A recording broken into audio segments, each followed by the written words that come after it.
Hey everybody, my name is Emily. Welcome back to the homestead and to week 3 of the Every Bit Counts challenge, a challenge in which I am attempting to preserve something every day in the month of August. The first day of this week was just some simple water glassing of eggs, and I'm mixing up the solution a little bit here to get the pickling lime to land on top of all the eggs. Little by little, we're getting eggs stored for winter. This day, we only got 2 eggs, but we already have 2 full jars sitting back here on the counter. They're all covered with a towel to keep the light off of them because that is the preferred method of storage. Now, the next day, we are on to something a little more exciting. I am going to start my sweet pickle relish. I finally have enough cucumbers for this, and I get everything chopped up and in the food processor again. This time I did go ahead and make the chunks a little bit smaller when I initially put them in hopes that they would chop up in the food processor a little more easily this time. When I made the dill relish, there were quite a few chunks I had to pull back out and chop up smaller with my knife before I had the finished product, and I was hoping to avoid that this time. Spoiler alert though, it didn't make much of a difference. There were still a few chunks that just didn't get chopped up in the food processor finely enough.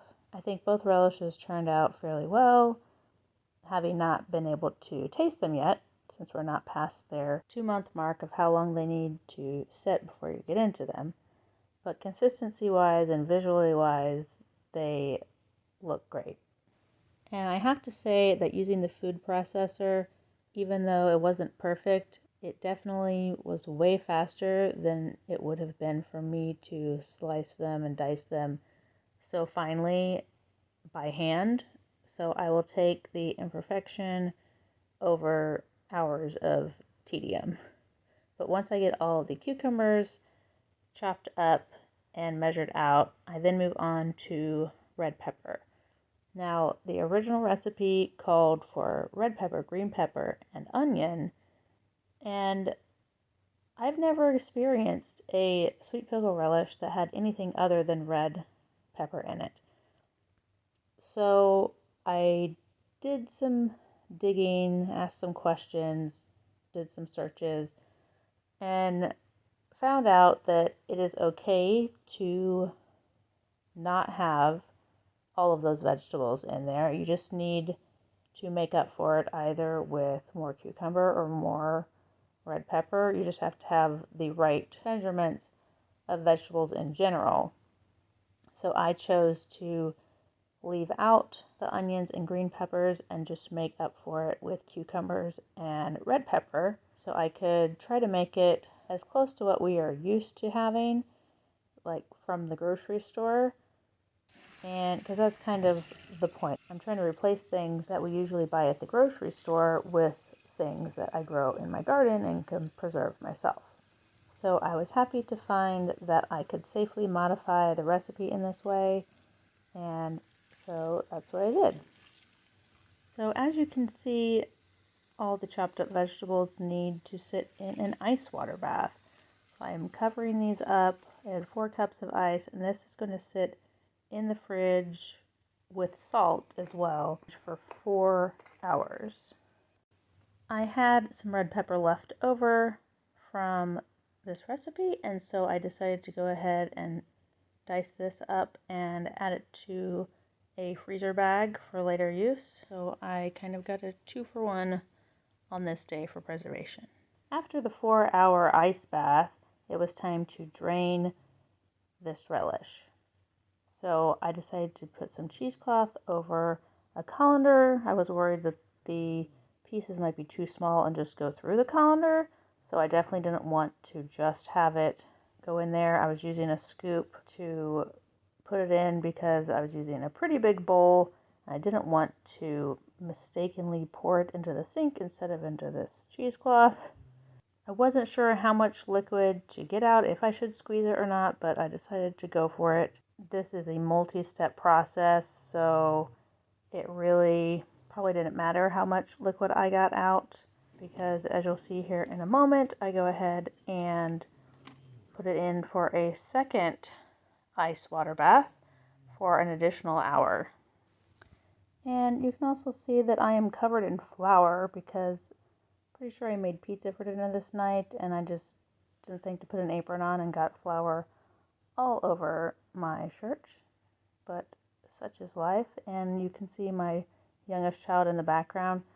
Someone commented on a video about her dancing in the background, and ever since then it is now her life's mission to do the Macarena in the background of any video that she sees me making.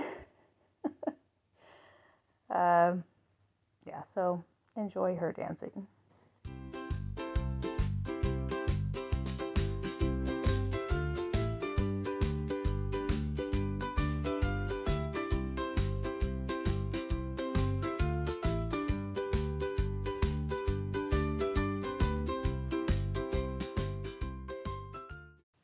Here is that next ice bath that I promised you, along with a little more background dancing. I'm not sure why this recipe calls for ice water baths. The dill relish recipe, there was no wait time, just chopped it up, put the brine in, heated it, good to go. But the sweet relish recipe is completely different.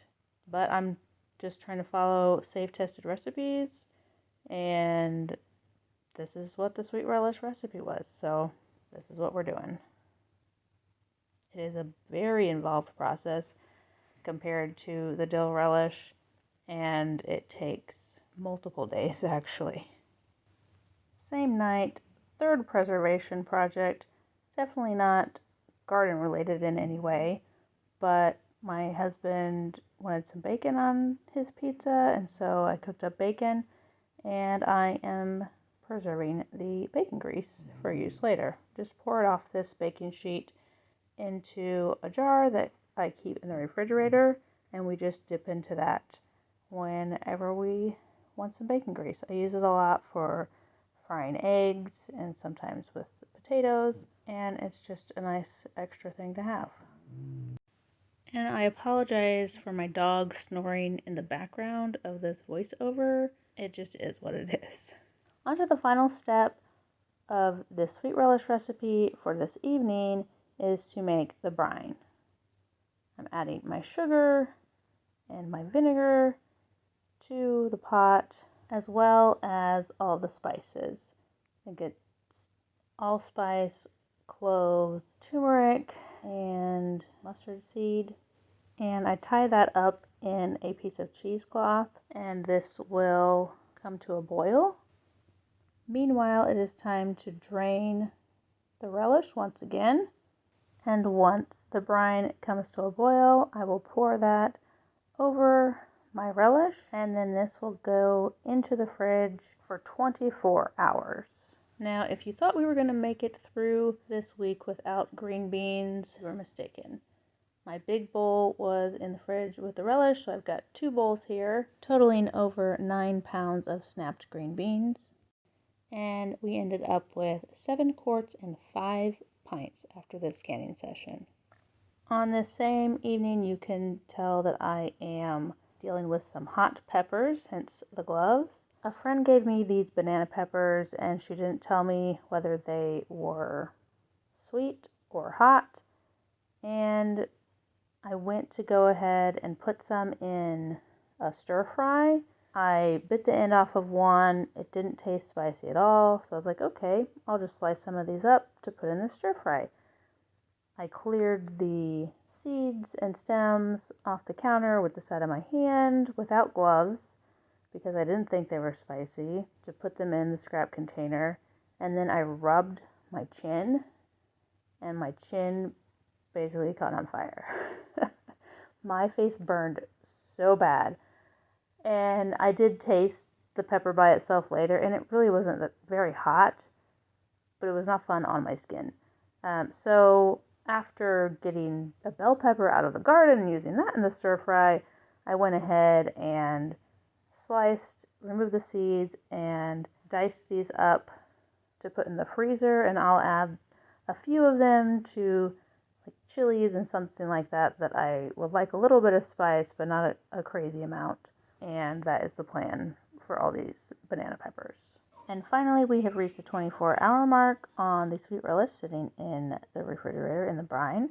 And so we are going to get this transferred into a large pot to get up to a boil on the stove. Then we get hot jars filled with hot relish, debubbled, check the headspace, and then I am actually wiping the rims with vinegar this time because there is sugar in this recipe, and anything with sugar or fat, I like to use vinegar when I wipe the rim to make sure that it isn't sticky or greasy on the rim of the jar. And after water bath canning these, I ended up with 7.5 pints of sweet relish plus an extra little quarter pint jar that I just put in the fridge. The next day, I decided to try my hand at canning some pears. We had been given a bunch of pears, too many pears for us to eat quickly enough to eat them all before they got soft, and my husband asked me to try to can pears. It is one of his favorite fruits, and this was very tricky for me. I did not enjoy this process, and you'll see why coming up in a bit. I mean, first of all, peeling them was a pain. The instructions said to cut them in half and then peel them, and I ended up switching it to peeling them and then cutting them in half because that seemed to be a little less slippery overall. After draining them out of their anti-browning solution, I started simmering them in the syrup I had prepared, and the directions again said 1 layer at a time for this and to do it for 5 minutes. These pears were so soft and mushy after 5 minutes that they were falling apart. So I think my main problem was that these were too ripe. They should have been more firm pears, and that probably would have helped because when I start trying to put them in the jars, they were just falling apart. And getting them cut side down was also a pain. I did use wide mouth jars thinking that would help a little bit, but it didn't help a lot. I did only do 1 quart and 1 pint. The quart jar did not seal, and I think that had to do with the pears being kind of mushy and then they floated, and then maybe just too much fruit in the jar.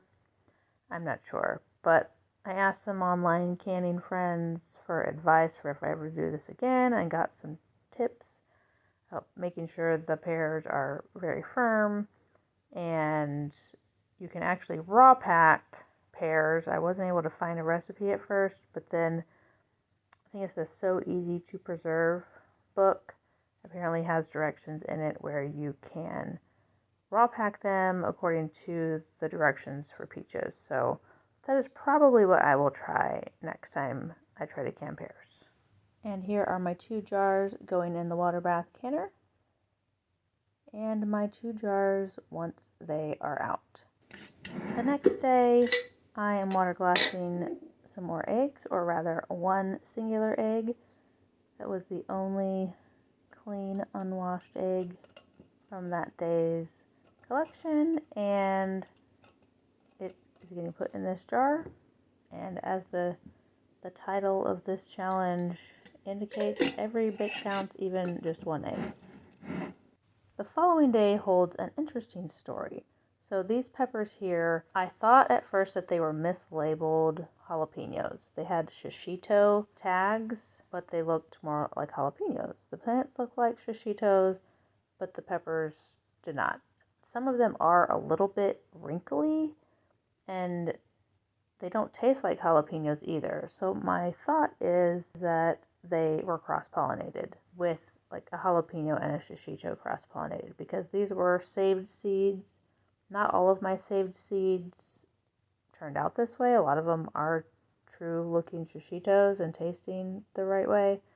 But these, they don't taste like a shishito or a jalapeno, but they taste just fine. So I decided to go ahead and just chop them up along with a bunch of bell peppers that I harvested and get them in the freezer. I did go ahead and put them in separate freezer bags just in case, because an occasional shishito will be spicy.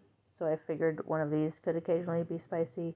And when I went to floss my teeth that night after I was done with this particular preservation, I could definitely tell that something was a little bit spicy, but not anything bad, just a little tingle. I did also make as many slices as I could with the bell peppers before putting the rest of them in as diced.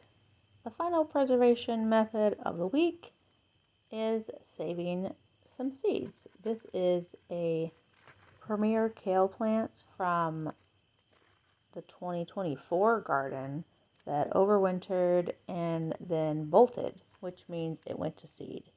And I went ahead, let it flower, let the seeds dry on the plant, and now I am pulling off the pods and putting them in this bag. I'm sure I lost a lot of seeds to the ground in this effort, but I also got a whole lot of seeds in the bag. And as I went along, I came up with better ways to get the seeds in the bag, but basically just getting all the pods that I could that were dried off of the plant and into this bag so that I can have seeds for next growing season.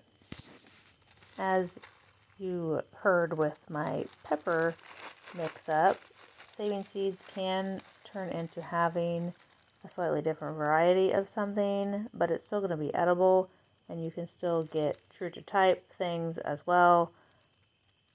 I don't think that anything cross-pollinated with this kale, for example, because it was the only brassica flowering at this time, so there wasn't anything for it to cross with, but you never know. It'll still be kale, and it'll still be edible most likely, and I mean, there's a lot of seeds here. This would cost lots of money if I bought enough seed packets to fill this bag the way that I filled it, but I'm going to have Premier kale for a long time.